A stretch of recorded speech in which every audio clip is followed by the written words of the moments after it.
복권을 사놓고 기대감에 부풀어 일주일을 보내신 적이 있으세요? 당첨될 확률이 지극히 낮은 것을 알면서도 왠지 행운이 찾아올 것 같다는 기대를 버리지 못합니다. 문득 주머니 속에 들어있는 복권을 손으로 툭툭 치며 잠시 행복한 공상에 빠져보기도 합니다. 작지만 큰 행복, 이게 바로 복권을 사는 묘미가 아닐까요?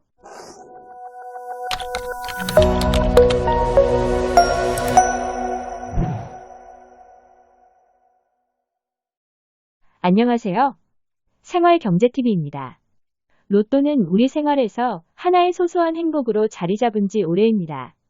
우리 일상생활 곁에 있는 복권에는 어떤 숨겨진 사실들이 있는 것일까요? 오늘은 복권에 얽혀있는 이야기를 해보려고 합니다.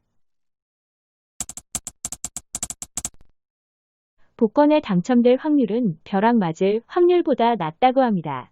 벼락 맞을 확률은 대략 180만 분의 1입니다. 한국의 로또 복권의 경우 6개 숫자가 모두 맞아야 하는 1등 당첨 확률은 814만 5060분의 1입니다. 이는 슈퍼모델이 길거리를 지나가다 당신을 마주친 후 첫눈에 사랑에 빠질 확률인 8만 8천분의 1 상어에 물려 죽을 확률인 370만 분의 1보다도 훨씬 낮습니다.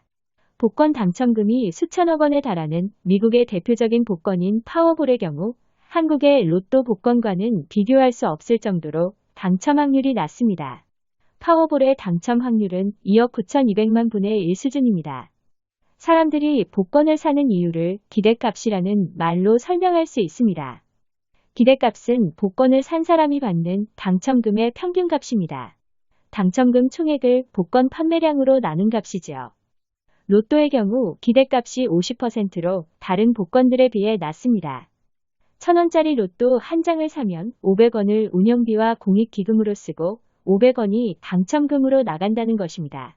이렇게 당첨 확률과 기대값이 터무니없이 낮은데도 사람들이 복권을 사는 이유는 무엇일까요? 경제학에서는 그 이유를 기대효용이라는 말로 설명합니다. 기대효용이란 결과가 불확실한 상황에서 사람들은 결과에 관한 효용의 기대치를 따져 행동을 결정한다는 것입니다. 즉, 당첨 확률이 낮은데도 불구하고 1등이 될 수도 있다는 기대심리 효과가 구입하지 않을 때와 비교되지 않을 만큼 크다면 복권을 구입한다는 것입니다. 1등 당첨자가 없어 다음 해로 이월될 경우 기대값이 상승하고 로또 판매액은 더 늘어나게 됩니다. 실제 우리 주변에선 로또를 사면서 5,000원짜리 한 장에 일주일을 행복한 상상으로 보낼 수 있다는 사람들이 적지 않습니다. 한 조사 결과에 따르면 로또 1등 당첨자의 43%는 일주일간 즐거운 상상과 재미를 가질 수 있어서 복권을 구입했다고 합니다. 당첨 확률이 극히 낮다는 것을 알지만 심리적, 정서적 만족감을 위해 5,000원 정도는 기꺼이 지불할 수 있다는 것입니다. 매주 로또 5,000원어치를 투자해 당첨될 것이라는 기대감만으로 5,000원 이상의 행복감을 누릴 수 있다면 구매액은 결코 낭비하는 돈이 아닐지 모릅니다. 미국인들의 복권 선호는 우리가 생각하는 것 이상입니다. 2017년 기준으로 미국의 연간 복권 판매액은 710억 달러, 우리 돈으로 약 88조 원에 달합니다. 이는 미국인이 음악, 독서, 스포츠 경기 관람, 영화 관람액 등 문화생활에 쓰는 총 비용보다도 큰 액수라고 합니다. 미국인은 한 달에 평균 86달러, 우리 돈으로 약 10만 6천 원, 연간으로는 1,038달러, 우리 돈으로 약 128만 원가량을 복권 구입했습니다. 복권을 구입하는 또 하나의 이유는 사람들은 복권이 힘겨운 현실의 탈출구가 될 수도 있다고 생각하기 때문입니다. 미국에서 복권 구입에 큰돈을 쏟는 이들은 연소득 3만 달러, 우리 돈으로 약 3,700만 원 이하 소득층과 65세 이상 노인층이며 소득의 13%가량을 로또에 소비한다고 합니다. 복권은 경기가 불황일수록 잘 팔리는 대표적 상품입니다. 미국에서는 실업률이 1% 증가하면 복권 구입이 0.15% 정도 증가한다는 연구 결과도 있습니다.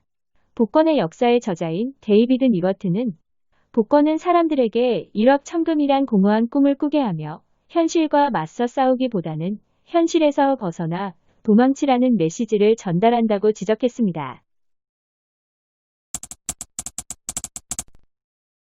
길거리나 지하철역을 지나다 보면 심심치 않게 복권 명당이라는 간판을 볼 수 있습니다.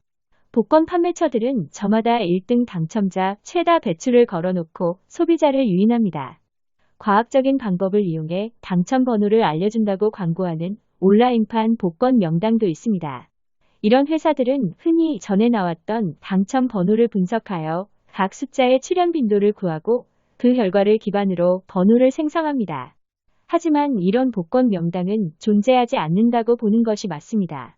복권은 과거 당첨 번호가 다음번 당첨 번호에 전혀 영향을 미치지 않습니다.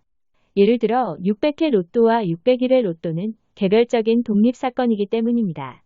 주사위를 던져 3번 연속으로 숫자 5가 나왔다고 해서 네 번째에도 숫자 5가 나올 확률이 커지는 것은 아닙니다. 이때도 5가 나올 확률은 여전히 6분의 1일 뿐입니다. 그럼에도 불구하고 사람들은 왜 복권 명당이라는 말에 솔깃하는 것일까요? 그 전에 일어났던 사건이 이후에 발생하는 일에 영향을 미친다고 생각하기 때문입니다. 실제로 가위바위보를 하다 보면 앞에서 일어난 게임 결과에 따라 다음에 무엇을 낼지 심리적으로 고심할 때가 많습니다. 야구 경기에서도 전 타석에서 안타를 친 선수가 다음 타석에서도 안타를 칠 확률이 높다고 생각합니다. 자신을 합리화하려는 심리로 영향을 끼칩니다. 그래서 사람들은 복권 명당 앞에 줄을 섭니다. 행운의 장소라는 믿음과 군중 심리에서 비롯된 안정감이 작용하기 때문입니다. 세금의 관점에서 본 복권의 의미는 어떨까요? 정부가 재원 확보를 위해 복권을 발행한다면 복권의 판매에서 얻는 수입은 일종의 세금과도 같은 것입니다. 복권 발행을 통한 정부의 재원 확보의 기원은 고대 이집트로 거슬러 올라갑니다. 파라오의 유물에서 복권과 비슷한 방식의 게임이 시행된 흔적이 발견되었습니다. 중국 진나라에서는 만리장성 건립 등 국방비를 조달하기 위해 복권이 이용되기도 했습니다. 로마에서도 도시 복원 사업에 자금을 마련하기 위해 아우구스투스 황제가 복권 이벤트를 열었습니다. 이처럼 오랜 역사를 자랑하는 복권은 대부분 재원 마련을 위해 시행되었습니다. 미국 3대 대통령인 토머스 제퍼슨은 복권을 두고 강제력을 수반하지 않고도 공공재원을 조성할 수 있는 고통 없는 세금이라고 말했습니다. 미국의 경우 도로와 항만 등 상당 부분의 인프라 확충이 복권 제도에 의해 이루어졌습니다. 그러나 복권 수요자들이 주로 서민이라면 복권으로 조달되는 재원이 서민들의 호주머니에서 나오므로 조세의 형평 원칙에 부합하지 않는다고 볼 수 있습니다. 즉 복권의 경우 일종의 역진적인 세금인 셈입니다. 복권에 당첨되는 것은 큰 복이라고들 생각합니다. 경제적 자유를 얻어 조용하고 행복하게 사는 사람들도 많지만 오히려 복이 화가 되는 경우도 많습니다. 복권 당첨 이후 소비 욕구가 강해져 당첨금을 모두 탕진해버리고 그것으로도 모자라 빚까지 지는 경우도 있습니다.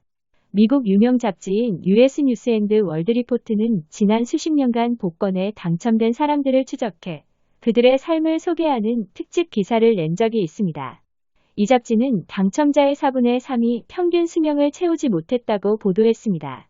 단명한 사람들은 대개 두 가지 공통점을 가지고 있었습니다. 하나는 마약이었습니다. 주체할 수 없는 돈을 소유하게 된 뒤 방탕한 생활을 하다 마약에 손을 대기 시작한 것입니다. 다른 하나는 일정한 직업이 없었다는 점입니다. 비슷한 시간에 출근해 일을 하고 사람들을 만나는 것이 얼마나 삶의 활력이 되는지를 잘 보여주는 사례라고 이 잡지는 지적했습니다. 복권과 관련된 많은 연구 결과에 따르면 복권 당첨 당시 전반적인 행복감은 급격히 상승할 수 있지만 몇 개월 후에는 당첨 이전 수준으로 되돌아간다고 합니다. 억만장자가 되었어도 그에 따른 행복은 잠시뿐이라는 것이죠. 결국 복권 당첨으로 인한 행복보다는 자기 본연의 의미 있는 행복을 만들어가는 현실적인 노력을 하는 것이 중요하다고 합니다. 영상이 유익하셨다면 구독과 좋아요 부탁드립니다. 시청해주셔서 감사합니다.